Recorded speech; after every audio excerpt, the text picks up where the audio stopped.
What's going on, guys? Welcome back to the channel. I finally got the spring update. Thankfully, it only took until the very beginning of May, whereas last year I got the spring update on like June 13th or something. So it was much more so a summer update. It is version 25.14.3.1.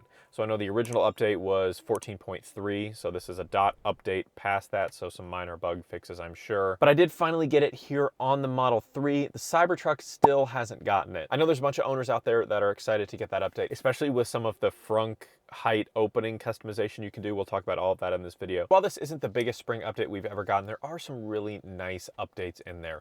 Two real big ones that I think most people are talking about. The first one is the adaptive headlights, the kind of matrix style headlights. I know a while back they changed the little toggle, so it said that it would like follow the curves in the road. I never really noticed it, but this update really changes the matrix style headlights to where they're able to actually disable portions of the light beam so that you don't blind oncoming drivers. So I'll give you an example, the best that I can, or I'll find some footage so I can show you, but basically it will keep your brights on all the time, but then selectively dim portions of them so that, like I said, you don't blind those oncoming drivers. So really nice technology, and it does say that here. Selectively dims individual pixels of the high beams to reduce glare for other traffic and adjust headlights for curves. So it still says that it does the curve thing. Again, haven't really noticed too much of that. I've driven some other vehicles in the past that have a really dramatic, adaptation where you can literally turn the wheel and watch the headlights kind of swivel back and forth. Haven't noticed that here, but I'm really excited to see how well this works. And this adaptive feature works on all of the new Tesla models except the Cybertruck. I saw some Tesla employees saying that they weren't able to engineer the matrix headlights into the size constraints of the Cybertruck headlights. Fair enough. But it does kind of stink for people that spent that much money on a truck like that you don't get this feature. And there are actually some non-refreshed 3-in-Ys that will have this feature. You just want to look for this specific headlight style to know whether or not you have the matrix headlights. Now, we've had the blind spot monitor cameras for a long time on the 3-in-Y. We have it on the Cybertruck as well. But on the vehicles that actually have a driver information display, we've been missing out on some of this functionality. So what they actually did is move them off of the display and over to your driver information display. Now, this is another pretty significant improvement. It's not one of the big two I mentioned, but you do now have alternate trip planning available. Basically, how this works is if you go into your navigation, and let's say I want to go to South Bend, Indiana for some reason. And what it's going to do, it's going to calculate the route, and then it's going to offer me different trip options. So the 3 options that you will get are fastest, best amenities, or fewest stops. Now, when I put this South Bend in, I'm only getting fastest and best amenities. It might be because I have a rear wheel drive that I'm not seeing fewest stops because I don't have a very big battery to begin with. But I'm seeing fastest, which is 4 hours and 24 minutes with 1 stop in Indianapolis at a supercharger.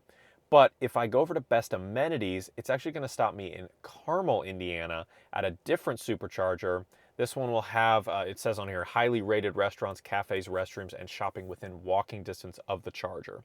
So if you're on a trip and you know you're going to have to stop anyway, and you'd prefer to stop in places where you can actually get out, get something to eat, use the restroom, take a break, things like that, this best amenities feature may be the best. But if you're just trying to get there, you don't care where you have to stop, you're packing your own snacks, then fastest is probably going to be the best for you. Another thing they added that's kind of a low-key feature, if you go into the settings of the trip, you already had avoid tolls and avoid ferries, but now they added an avoid highways toggle, which is super nice. You also have a new toggle for third-party charging stations. This will show you fast charging stations and other destinations not owned or serviced by Tesla. A few other little quality of life things that they changed here inside the navigation. One is a visual change. So they added kind of a little white stroke around your location pins and other things like that. This is not with this most recent update, but the last update.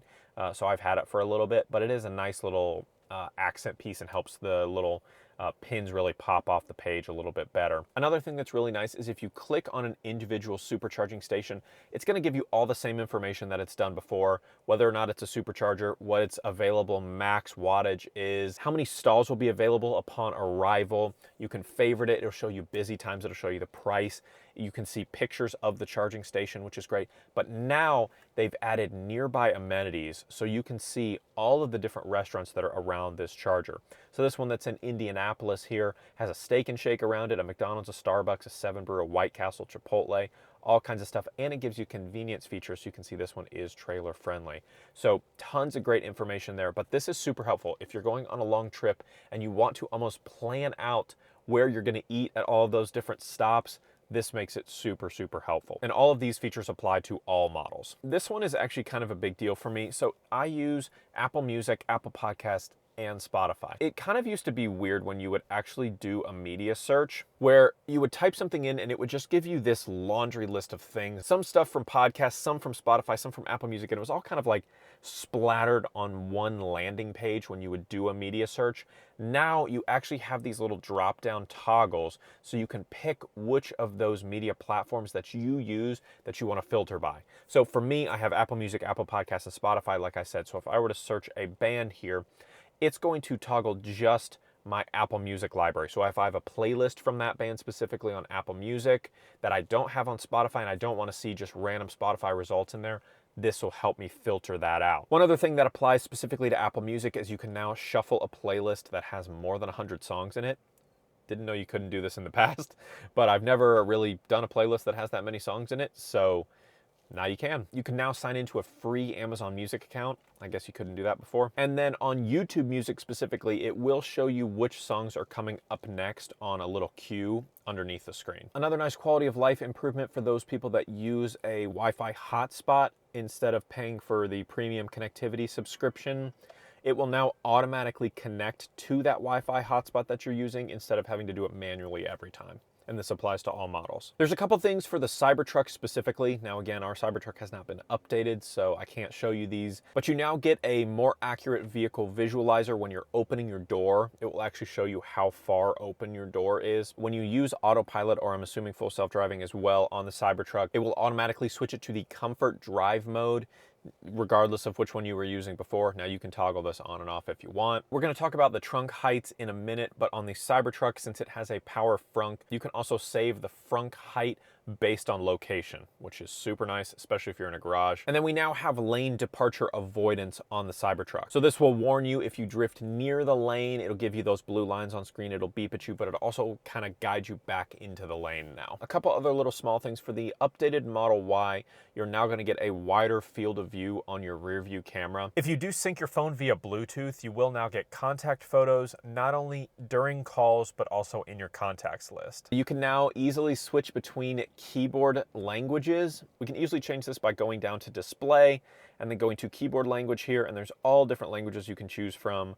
Let's turn on one that's a little bit more specific. Let's do Greek, and then you can go back to navigate, and then if you press and hold on the global icon here, you get your different options you could choose from. So if we switch to Greek, now you can see we've got the whole keyboard with the Greek alphabet there. Now the last little kind of quality of life thing that they changed, they actually just brought it back. So it's the ability to keep your outlets on or your accessories on. You go down to charging in your settings, scroll down to the bottom, there's a little toggle, keep accessory power on, and it says phone chargers, USB ports, and low voltage outlets remain powered after exit if the battery is above 20%. But let's get to the last few big changes here. Now, one of them, I already mentioned it a little bit. It is the ability to save custom trunk or frunk heights, depending on model, in specific locations. So let's say here in my garage, this is kind of tough to simulate with the Model 3 because the trunk doesn't go up very high anyway, but if you have something like a Model Y where the trunk's gonna go way up, you definitely will wanna use this feature. But let's just pretend like my garage is short and I want to keep my trunk from hitting it. We're gonna do a dramatic example here. So what I normally do is just click the button and wait until it gets to the height I want it to stop, and then I'll click again on the trunk button. Now this is obviously a super dramatic example. Nobody can access the trunk at this height, but just for the sake of this demonstration, let's say I want it to be like this. Now I've got it paused in this exact location. So now if we go inside the cabin, you've got this little pop-up that says new trunk height detected. Save as default or save at this location. So we're gonna do save at this location. So now anytime I come back into my garage, it's automatically gonna open to this height. Boom, it's gonna stop right there at that height. So now this is locked in for my garage every time. But now when we're out here in a location that's very obviously not my garage, and we go ahead and open the trunk, you're gonna see that is going to open all the way up. And that is going to be our default setting. So it's pretty easy to set everything up. If you do ever want to clear all of your saved locations, just go into settings, scroll down to service, and then you'll see there's an option, remove saved locations. Just tap that, it'll clear everything out. And then finally, kind of the second big headlining feature that I mentioned, the improved Dashcam viewer. Now this is a huge improvement and in my opinion, a direct response to all of the vandalism that's been going on recently with the Tesla model. So basically what they did is they enabled the B-pillar cameras to actually work as Sentry mode cameras, and they kind of redesigned the way the Dashcam viewer looks. Prior to this update, the only way you could view the B-pillar cameras is through the mobile app on the live camera viewer if you weren't in the car. But again, it still didn't record during your Sentry mode clips or Dashcam clips, or you could use the camera preview option under the service menu. And of course, this wasn't saved or transmitted. It was just a preview of the different cameras, and you could click through all of them, including the cabin camera. And you could request a copy from Tesla if you were to get into an accident, but they've kind of cleaned it up, made it look a little bit more modern here. So you get a grid that you can look at and see all of your different cameras. Now there's these little like floating menu bars at the top with the dates, and then you can click through and view different Sentry mode events right there. You can hit this little button to jump to different events in order. But then at the bottom, if you're on an event that's after the update, you can't obviously do this for past events, but when you're in an event with the most recent update, you can click through grid, front, back, left, right, and then left pillar and right pillar, which you obviously couldn't do before. Now, the full functionality of this feature is available for all Hardware 4 vehicles. Hardware 3 vehicles do not get the B-pillar cameras, but they do get the improved Dashcam viewer. So thanks so much for watching, guys. I hope you enjoyed the video. If you did, drop a like. Let me know down in the comments, which is your favorite new feature here in the spring update, or did I miss a little one that is your favorite? Let's talk about it down in the comments. And don't forget to hit that subscribe button to be among the first to see every single new video the second I hit publish. We'll see you in the next one.